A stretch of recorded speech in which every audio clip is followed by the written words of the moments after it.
Hi, welcome back to the course that is Fundamentals of Crop Physiology, where we have completed our 4 lectures. In the last lecture, we have discussed about absorption of water, in which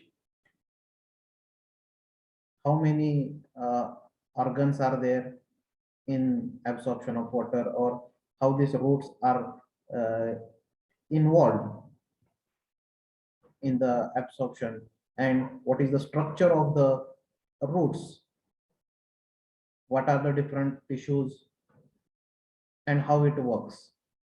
In today's lecture, we will discuss about ascent of sap. In this lecture, we'll see about definition of ascent of sap, different theories, then factors affecting, and difference between active absorption and passive absorption. In last lecture, we have discussed that water is getting absorbed by root, in which root hairs are mainly involved in absorption of water. Okay, these part of the roots which are actually in the contact of water, and they absorb it and send to the wherever it require. Now the question is that water is get absorbed by the roots, that is fine, but from this root region or root portion of the plant, how it goes to the upper region of that plant. As we look around, so many different varieties of the plants are there. We can observe different types of the herbs, and also small plants, low height plants are also there, higher height plants are also there, in which eucalyptus is there, or some forest species are there which are having the height more than 300 to 400 feet. In the herbaceous plant, where the height is very low, in that cases we can understand this water can be moved from the root up to the shoot, because it is very small, its height is very less. But in case of this eucalyptus, or in the diagram, we are able to check so many different types of the plants are there. Forest plants are there which are having heights more than 200 to 300 feet, in which how this water is getting moved from root region to the shoot of the plant, that is the question. And for this movement, or wherever this water should go, it requires some system or some pressure or something which is carrying out this process. Okay, and from the root region it goes up to the shoot, and wherever it require through the stem, and this movement of the water is upward from the root region to the shoot region of the plant through the stem, and this upward movement of the water is called as ascent of sap. Okay, now this ascent of sap definition is this. Okay, the upward movement of water is called as ascent of sap. That's all. These are the 3 to 4 words which are important. Now, how to explain this ascent of sap? Okay, or what are the different theories which are involved in explaining this ascent of sap? For that, more than 10 ascent of sap related theories are there, which are put or kept by the different scientists, out of which 3 to 4 important theories of ascent of sap are there that we will discuss about. Moving on to the next slide, ascent of sap and theories of ascent of sap, in which the first is vital theory. Okay, now this vital theory means what? vital theories are nothing but the theories which are on the basis of vital activities which occur in that particular cell, and because of that vital activity the movement of water is takes place, and those all theories which are on the basis of this vital activity are comes under this particular, okay, in which first is the according to the Goldwesky, one of the scientists, who said pumping activity of the xylem tissues are the is the one of the important reason behind this movement of water, that is behind this ascent of sap. Second, according to Bose, pulsatory activity of the cortical layer. Okay, in last lecture we have discussed about this structure of the root, in which this cortical layer which is in between primary and secondary layer, okay, it's there, that is cortical layer or cortical cells, in which some pulsatory movement, okay, coming in the water from outside layer and it go again into the xylem and phloem, and these particular activities are going on in these cortical cells, cortical layer, and because of that the pulsatory activities are found, and because of this pulsatory activity also the movement of water is takes place, and which is given by this Bose. Second one, that is a root pressure theory. A root pressure theory is what? Root pressure means what?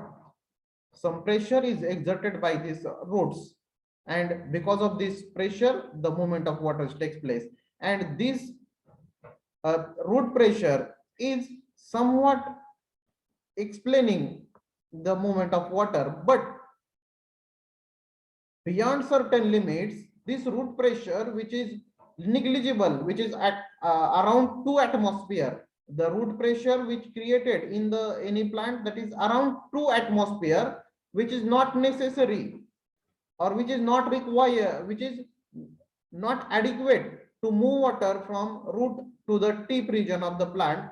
That's why this is also not one of the important theory, but somehow it explains the somewhat movement of the water, okay, and this can be observed by cutting the stem any plant, small plant from the stem region, okay, or if we cut from plant from the stem region and keep in the water, then this plant is also, it is also fresh for some time because the movement of water is takes place. Then physical force theory. Now physical force theories, in which first one is the atmospheric pressure. Now this atmospheric pressure is also playing an important role in the movement of water or ascent of sap, okay, in which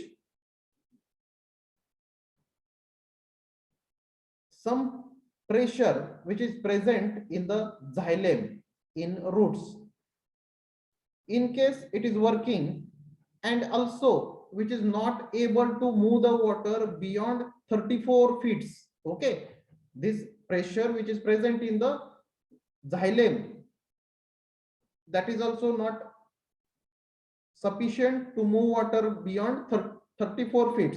That's why this is also not important or not able to explain properly. Then imbibition, okay, imbibition, as we know, the imbibants or the cells which absorb the water and the volume is got increased, and this imbibitional force is also working there for movement of the water or ascent of sap. But in this case also the movement of the water is takes place through the lumen of xylem and not through the walls of that particular cells. That's why this imbibitional force or imbibitional theory is also not able to explain the ascent of sap properly. And last one in the physical force theory, that is capillary force.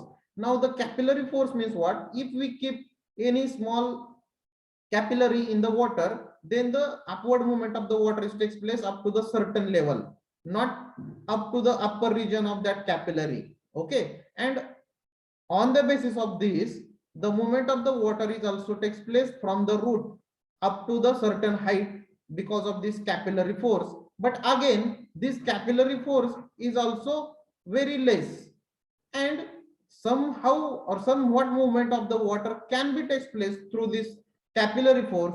But this theory is again unable to explain the movement of the water or ascent of sap in proper way or 100% with 100% surety. Now the last one, that is transpiration pool and ascent and cohesion of water.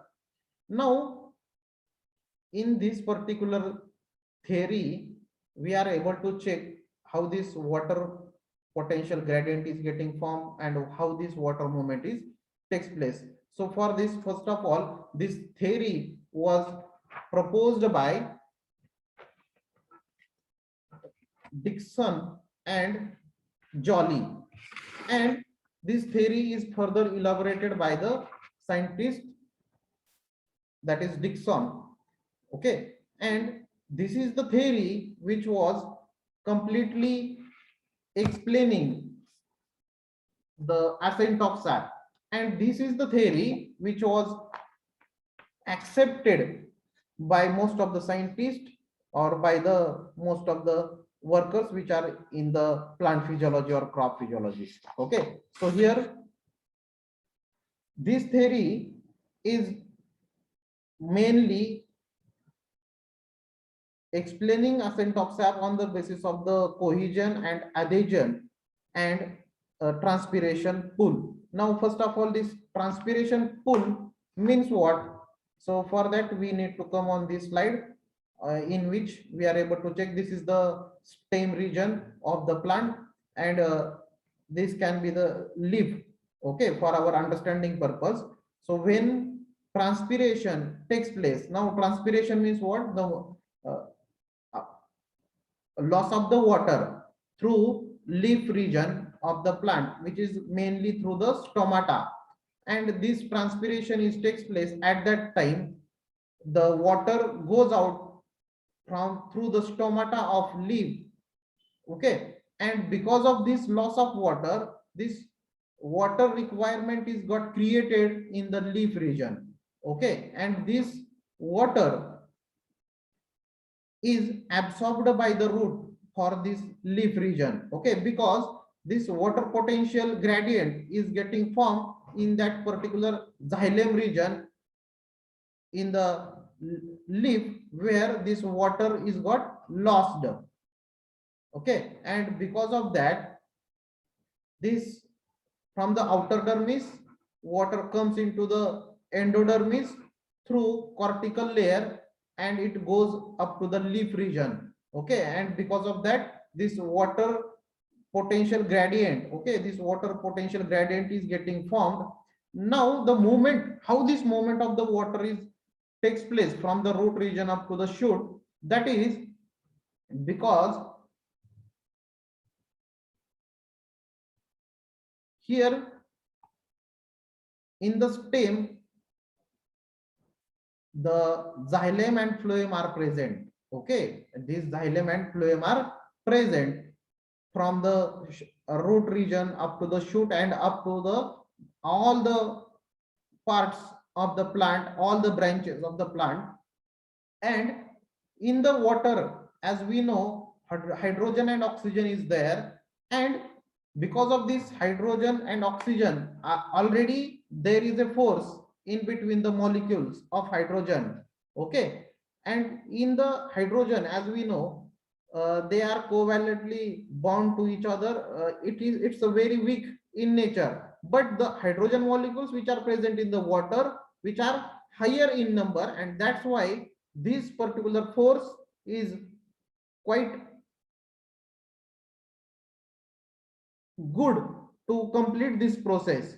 Okay, and this process, that is movement of the water from a root region to the shoot region, in which the adhesion force cohesion force is there in between the hydrogen molecules, okay, and also oxygen is present there, where as we know the adhesion properties of the water, that is attraction between the water molecules and the walls of xylem, and because of that the movement of the water takes place from the lower region to the higher region. Okay, so first of all there is a force between these hydrogen molecules, and that's why the water pool is getting formed, and this water pool is again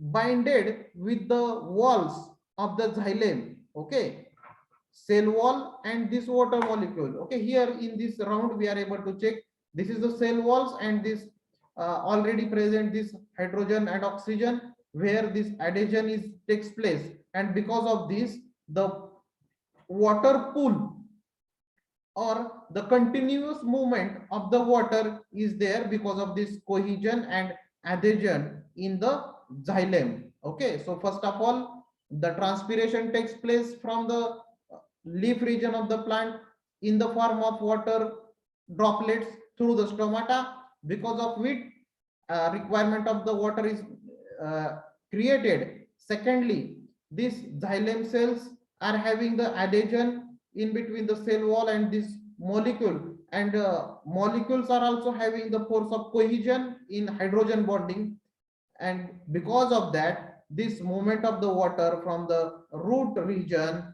is up to the shoot region or up to the leaf is takes place because of this force of cohesion and adhesion which is there in between the hydrogen molecules and also water and cell wall of that xylem, and because of this continuous movement of the water is takes place and ascent of sap is getting completed. And also in the plantlets which are having trees which are having the height more than 300 to 400 feet, where also this particular movement because of this force of cohesion and adhesion and the transpiration pool is takes place, and which that is also explanatory through this particular theory. That's why this theory is widely accepted by the number of scientists. Okay, actually when the water losses in the form of water droplets from the stomata, at that time the more water is released into intracellular spaces from the mesophyll cells, and because of that these mesophyll cells draw water from the xylem of the leaf, and because of this the water gradient or water potential gradient is getting formed, and the movement of the water is from the root region up to the shoot region is takes place without any disturbances. Okay, so this is about the transpiration pool and cohesion of water theory, which is given by the Dixon and Jolly, and which was further supported by the Dixon. Okay, moving on to the next slide, where we will discuss about the factors affecting the absorption of water in which available soil water. Okay, now available soil water means what? In the soil different forms of the water are there, in which available water is there, then gravitational water is also there, again hygroscopic water is also there. So out of which water which can be observed by the roots,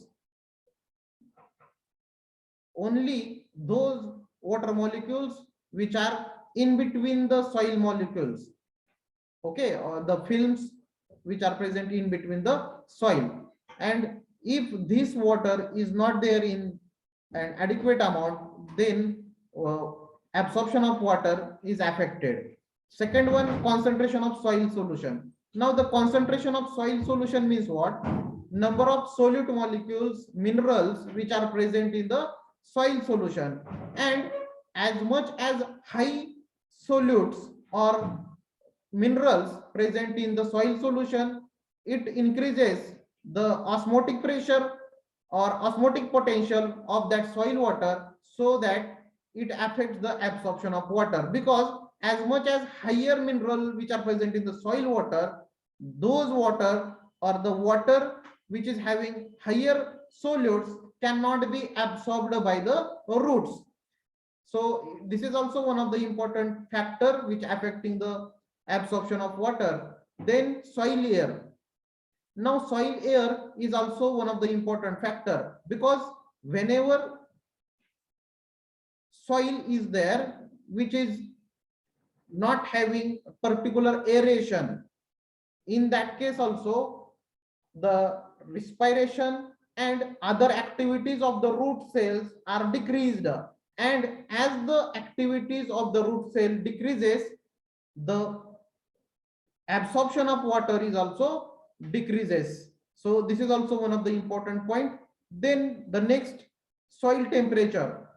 Now soil temperature is also one of the important factor, because up to the soil temperature 30 degrees Celsius, water can be absorbed in the normal ways. But when the temperature increases beyond 30 degrees Celsius, at that time also water cannot be absorbed by the roots, because the root activity is decreased.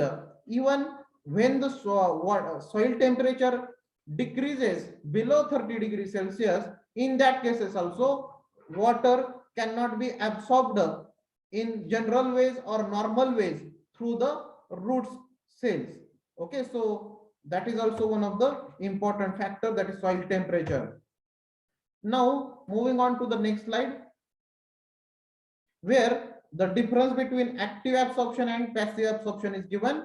One of the important difference which can be absorbed, which can be asked in your final theory examination. So the first point is, it occurs due to the root activity, that is active absorption. Then passive, it occurs due to the shoot activity. Next, it is maximum at night and absent during day, that is active absorption, while passive, it is maximum during day and minimum at night. Third point, water is absorbed by the osmotic and non-osmotic mechanism, while in the passive, water is absorbed due to the transpiration. Okay, that is passive absorption, which do not require any energy. Then the movement of water in cortex and root hairs is symplastic. Okay, this symplastic is nothing but the way through which water comes into the cell. Okay, that we have discussed in our last lecture, symplastic, apoplastic and transmembrane. Then the movement of water in cortex, root hairs is apoplastic. Next point, absorption occurs by roots, and in the passive, absorption does not require roots. Okay, this is somewhat wrong point, maybe. Okay, because without root, water cannot be absorbed. So kindly ignore this fifth point. Next point, that is, it creates passive pressure in xylem sap, and it creates negative pressure in the xylem sap. Then next point, it is restricted to the plants growing in warm and humid condition, and here it occurs universally. Means what? This active absorption mainly requires energy. Then last point, that is root pressure.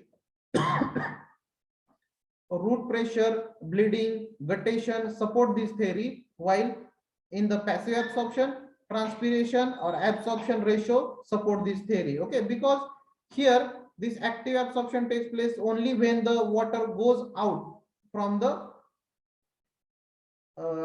plant body.